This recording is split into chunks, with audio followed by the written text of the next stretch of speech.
Yo, yo, yo, top of the morning, top of the morning, top of the morning, man. Salute to everybody, man. Your boy is on the road in Oklahoma City right now. Salute to everybody, man. It is Kings and Queens / Summer Madness weekend. If you can cop the pay-per-view and watch the event today, it's going down today, 2 or 3 o'clock or something like that. It's going down by the same time this blog gonna drop. You know what I'm saying? About 2 or 3 today. So if you can get the pay-per-view, if you got the app or whatever, streaming on the app, all that kind of stuff. It's a few things I want to talk about, man. Kshine, he did an interview. I guess M3S3, salute to them. They got a podcast. He did an interview with them. It looks like they're gonna drop it part by part or whatever, and then drop the whole thing. And his first segment was a DNA segment, and it's kind of disappointing that a year after DNA's blog, these niggas still ain't on good terms. You know what I'm saying? Kshine wished him the best, but at the same time basically said he had to separate himself from DNA. You know, kind of said he wasn't cut like that.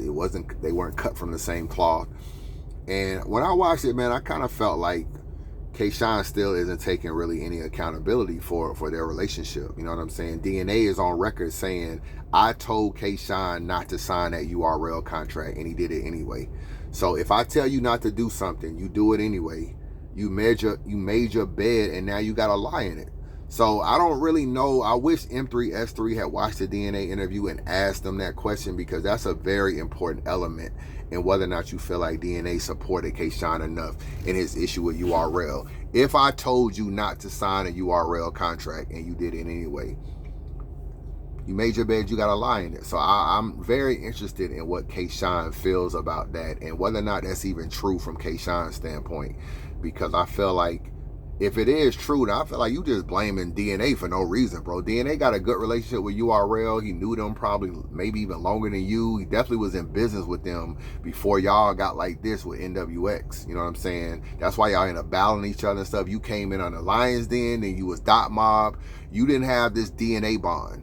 You know, I don't know what happened with you and Dot Mob, and then you migrated over after DNA brought Harry and all them over to URL. You migrated, formed NWX, and started doing 2-on-2s. I feel like his relationship with URL, Smack, and Beasley, them, it runs deeper. Pause. It runs deeper than y'all relationship. So it's a little selfish to put DNA in the middle. If I'm keeping it real, it's a hard spot for him to be like, yo, I got to pick a side between niggas I've been doing business with for years and you taking a bad contract I told you not to take. So just knowing that Shine, I feel like this interview is going to be a lot of, even a year later, a lot of no accountability. That's why I kind of feel like this is going to go. So y'all subscribe to M3S3. It looks like they're going to be dropping parts after parts after parts of the entire Kshine interview, which is probably going to be over an hour long. Kings and Queens / Summer Madness was in New Orleans. It is moved to Orlando right now. You know, I guess they were trying to say the weather was bad. I looked up the weather. The weather's sunny and 80 degrees. I don't know. It's sunny. It was sunny yesterday and it was sunny today. I kind of feel like they moved because of low ticket sales. That's my educated guess. If you connect all the dots, that's pretty much what it is. I Googled the place, the venue. It's like 1,200 seats. That's a lot for New Orleans. You know what I'm saying? New Orleans ain't no big battle rap town. 1,200 seats for New Orleans is a lot. So imagine if you did not sell that many tickets and them niggas pull up, let's just say it's only a few hundred sold in a 1,200 seat venue. You got so much hollow, so much open space, all this kind of stuff. The optics gonna look bad. They gonna pull up and like, wow, this Summer Madness on but a few hundred tickets. I think URL pull the okie doke and switch venues for the optics to look better for Summer Madness. That's how I feel. And it just so happens that there was a kind of like a tropical storm that came through, but it came and went. You know what I'm saying? That ain't really the issue. Flights are still going to New Orleans and the weather is still good. But I do feel like the ticket sales, and one of the biggest reasons you can tell is the ticket sales, them niggas put out a statement saying we gonna refund all the tickets. Yo, check this out. We will refund all the tickets. Okay. You in the business of making money, bro. If you rented a 1,200 seat venue and you sold, let's just say 700 tickets at $75 a piece, that's like $52,000, bro. One thing you not gonna do is return money. One thing you will not do is return money. URL would never refund $52,000. They gonna switch the date, come the next weekend, make sure niggas' tickets are honored, tell them to pull up to New Orleans next weekend for Summer Madness the following weekend. You not gonna switch the date, fly everybody to Orlando, do the event in Orlando. The reason why you doing that is because, and refunding the tickets, you don't got a lot of tickets to refund. So I don't really think this was a good turnout at all. Obviously we know that people are not super excited about the event. I don't think it's a bad card, but it's not a great card. You know what I'm saying? Smack did an interview saying that there's a lot of oversaturation in battle rap. He's part of that problem. You book Tay Roc, one of the most oversaturated battlers right now. You book Geechee Gotti, who just battled Marv 1. You book Twerk, who just battled Pass. You're booking some of the more oversaturated battlers. So you got to think outside the box and do something different. For this Kings and Queens, I'm telling you, it may not have had, you don't have to have the best names. You just got to be creative with your matchups. Goods making a debut on Kings and Queens would have been great. I don't know if he's interested in battling female, but I would have tried to get him to. Calico as well. We never saw them two have a conversation with a female in terms of a battle. It would be interesting to see how that pan out. RX, My Verse, Shayna Ashley. These are women that never have been on Kings and Queens. Maybe bringing them over would have been a change of pace. Battles like Swamp vs. Jazz, Sirius Jones vs. Yoshi, Eazy vs. Hustle, Hollow the Don vs. Hustle, Bill Collector vs. KCJ, E Hart vs. Chef Trez, Kid Slade vs. Hustle, Kid Slade vs. KCJ, QB Black Diamond vs. Clean Paper, Mac Myron vs. Official. These are all decent battles. These are all, and more importantly, they're matchups that you like, wow, I didn't really expect Bill Collector to battle KCJ. I didn't expect Swamp to battle Jazz. I didn't expect E Hart to battle Chef Trez. These are different matchups that are like outside of the box. So in my opinion, I feel like URL should have thought of that, and maybe the card, in my personal opinion, would have been much better. It would have been much better. I gotta keep it real with you. It would have been much better. So I don't know, nigga. I can't blog and book y'all niggas cards. I just can't do it. I can't do it all. You know what I'm saying? I do a lot, but I can't do everything.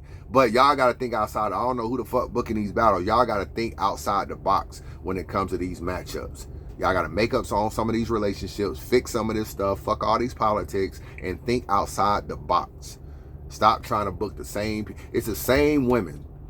Fixing the Assassin, 40 Bars, Hustle, Jazz, KCJ, Official.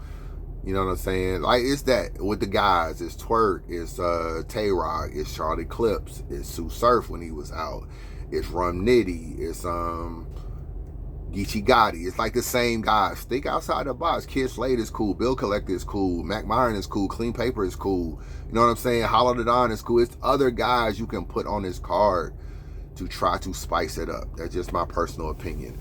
Hitman Holla did an interview. He addressed a lot of different things. There was a couple interesting things. One of the people he addressed was Smack. You know, Smack did an interview saying that he ain't even interested in booking Hitman and Mook unless there's a sponsor. He basically said, you know, the money ain't right. It got to make sense, da-da-da-da. And, you know, Hitman, I guess, addressed it. He kind of felt a type of way, basically saying he is a return. You know what I'm saying? Look at the money I'm making ARP. Look at the money I'm this. I don't think Hitman should be mad at everything at everything people say about him. That's just how I feel about it. Like it's URL's league, it's Smack's league. If he don't want to do the battle, he don't want to do the battle. It just is what it is. You know what I'm saying? He don't want to do the battle. I don't doubt that Hitman is a return. Hitman and Mook has to be a profitable battle. If Hitman and Mook ain't a profitable battle in battle rap, I don't know what is. I keep it real with you. There is no profitable battle in battle rap if Hitman and Mook can't make no money. If Hitman and Lux can't make no money. If these battles can't make any money in battle rap, there damn near ain't no profitable battles in battle rap. But I'm not mad at Smack saying that he don't want to book the battle. Smack is actually being smart by saying that. Now, don't get me wrong. I want to see the battle. But you can't say the bag is gone publicly, which is what he's saying, and then turn around and book Hitman and Mook. You can't do that. Once you go down that well, all these other battlers talk, bro. They're gonna be like, damn, man, they paid Hitman $150K. They paid Mook $150K. How the fuck they do a $300,000 battle and they saying the bag is gone?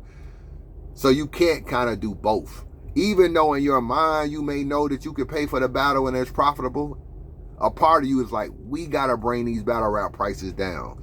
So even though I know Mook is profitable, and even though I know Hitman is profitable, I'm telling everybody, man, I can't do that battle. It don't make sense. I just can't do it. I can't do it. So I'm not mad at him saying that. ARP does a different kind of deal than URL. ARP does a pay-per-view deal with Hitman Holla. That is a different deal than what URL does. URL just basically pays you your money and they sell pay-per-views. But ARP is saying like, yo, you get 20% of the pay-per-view. So whatever it sells, you get 20% of that, or whatever. Whatever ARP does, it's a pay-per-view deal. It is a different model of payment. So I don't expect URL to change their business model just to book Hitman and Mook. Maybe they should. I don't know. Maybe they should look at different ways to pay for stuff. That's a whole nother conversation.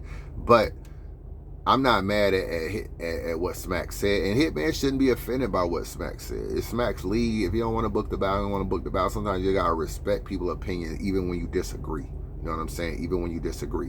Which brings me to Tay Roc. That was another topic on the thing. I think Hitman should call Tay Roc. I'm gonna text Hitman that today.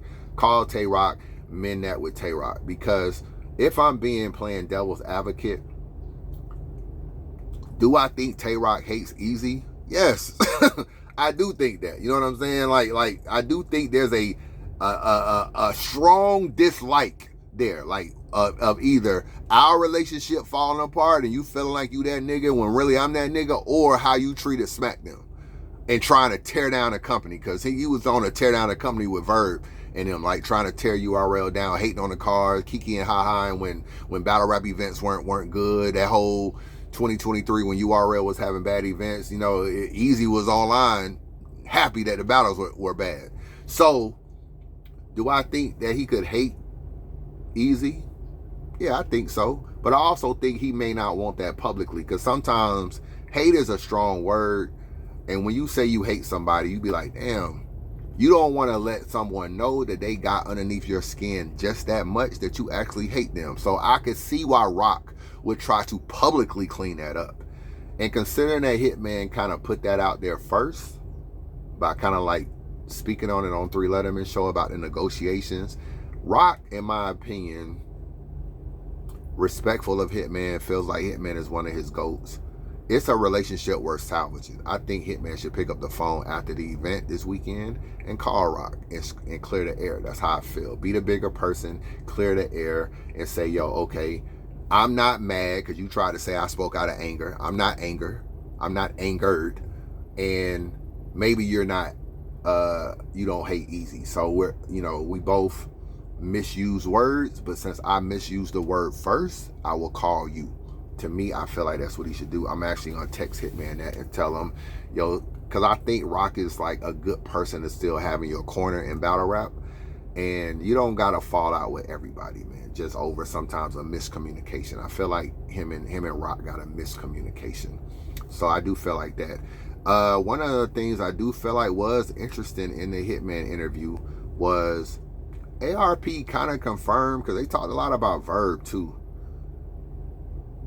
ARP kind of confirmed that Verb kind of hated in 2018, bro. I keep it real. It sound like hate to me. Y'all let me know if y'all think this is hate. Hold on. So a lot of people keep failing to realize when they tell this story, the only thing they say is, Verb can't, Hitman can't get more money than me. Then they stop right there. That's not what was said. What was said was, you can't put Hitman on this card and get more money than me. That nigga ain't never done shit for me. That's what was said. Correct, ARP? That's correct. So knowing... Okay, you just heard ARP say that's correct. So let me give you a backstory of what they were talking about. Hitman was saying that him and Verb was cool. He was like little bro that was big bro. He said out of the blue, Verb wanted to battle him. He said he beat Arsenal. He headlined Summer Madness. Verb battled Clips. Verb lost badly to Clips. We all know about that. Hitman, in my opinion, lost to Holla also, but it was a closer battle. It was 2-1 in my opinion. But Hitman was still elevating, and somehow out the blue, Verb was like trying to battle him. So he said maybe Verb felt like it couldn't be two kings in St. Louis, but he said he always looked at Verb kind of funny because they were close, that Verb wanted to battle him. So it started like, yo, we gonna kill all these New York niggas, and then Verb started trying to battle Midwest guys, X Factor and Hitman and stuff. So he said they battled, and there was a lot of exposing in that battle. Oh, you ain't from Pagedale, you this, and all this kind of stuff. Your dad ain't teach you this, you ain't no da-da-da-da, So he said it took a little bit out of their relationship. It went from like a 10 to like an 8, their relationship, right? So then he says, fast forward, they didn't have no issues. They moving along in battle rap. And then he says, ARP book, A Verb versus Mook. ARP gave Verb the most amount of money ever made on RBE. Called him, had a Mook battle for him, gave him a price. He said it wasn't even a price that was really even negotiated. It was the most money Verb had made from RBE. Verb took the price. They locked the battle in. He then comes and says, well, I'm going to try to put Hitman on the card. Hitman was on Wild 'N Out. Hitman is the bigger, more profitable star, and he always got paid more than Verb. Hitman was a bigger star in battle rap than Verb was. So ARP just confirmed right there, which is the first time we really heard this, of once he tried to put Hitman on the card, that Verb said, you can't put Hitman on the card and I get less money than him. That nigga ain't never done shit for me. The part of that nigga ain't never done shit for me, or that nigga ain't never put no money in my pocket, that part right there does kind of sound like hate. In my personal opinion, it kind of sounds like hate. So the 2018 follow that up with the Gerald McCoy situation. So it goes, you want to battle me? And then 2018 is, and then a Gerald McCoy situation. I think that's a big interesting point of the dynamic between Verb and them. In 2018, ARP kind of confirms, saying that to a league. And then Hitman also said this. He said that to a league owner who's from New York, who's not from our area, who's not from St. Louis, who don't have a relationship with us like that. You basically are telling a league owner, you must make more money than me. I ain't never done shit for you, or I ain't never put no money in your pocket. He said that is if we're cool, that's something that you should never say to ARP. So y'all let me know if y'all feel like that's hate. I feel like that's a little weird to say, but it was interesting that ARP kind of confirmed that. But what's the last thing? He talked about why certain St. Louis niggas not on the card. That was the last thing he talked about. Some people felt like he made excuses for people not on the card. He explained everybody. I'm going to talk about Young Ill, though.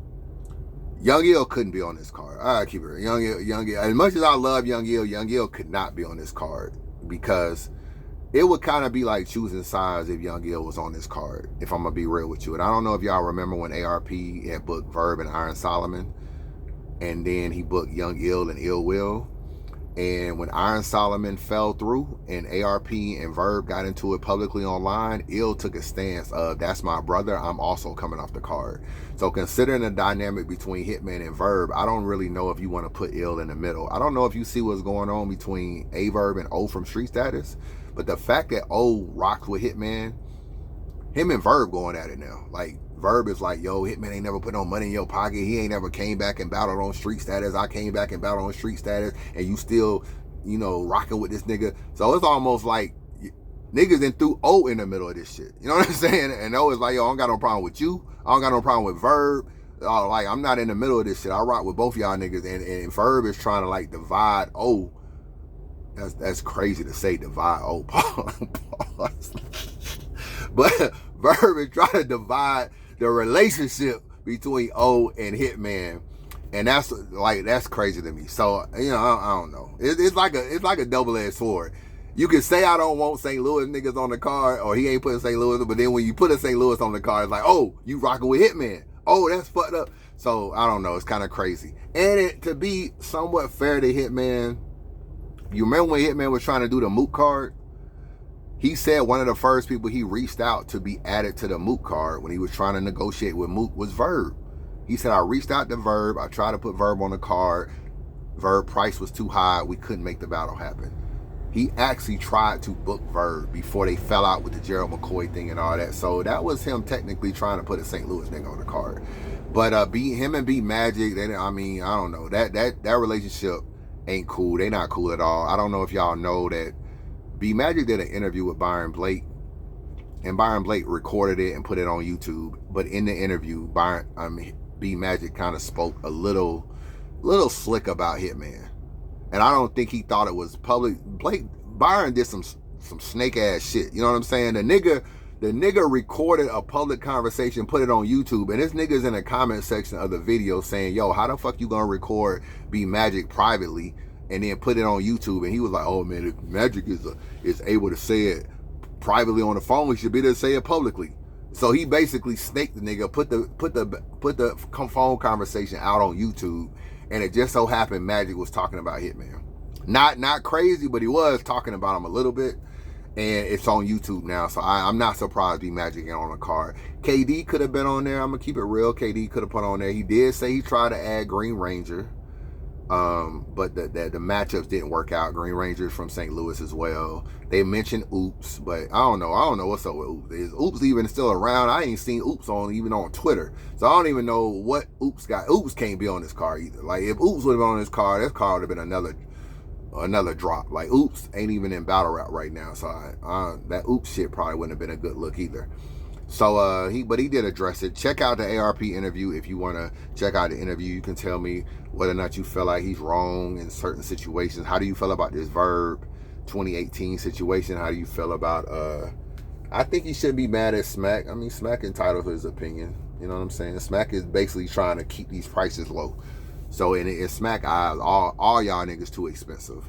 There's a strong case you may never see Mook or Lux again on URL. I might do that blog soon. There is a strong case you will never see Lux or Murder Mook on URL ever again. Remember I said that. I don't know for sure, but I can make an argument that you don't see them niggas on URL again. And I think it'll be the prove a point too. But that's a whole nother story. Let me know your thoughts. Chris, I'm biased. Holla at your boy.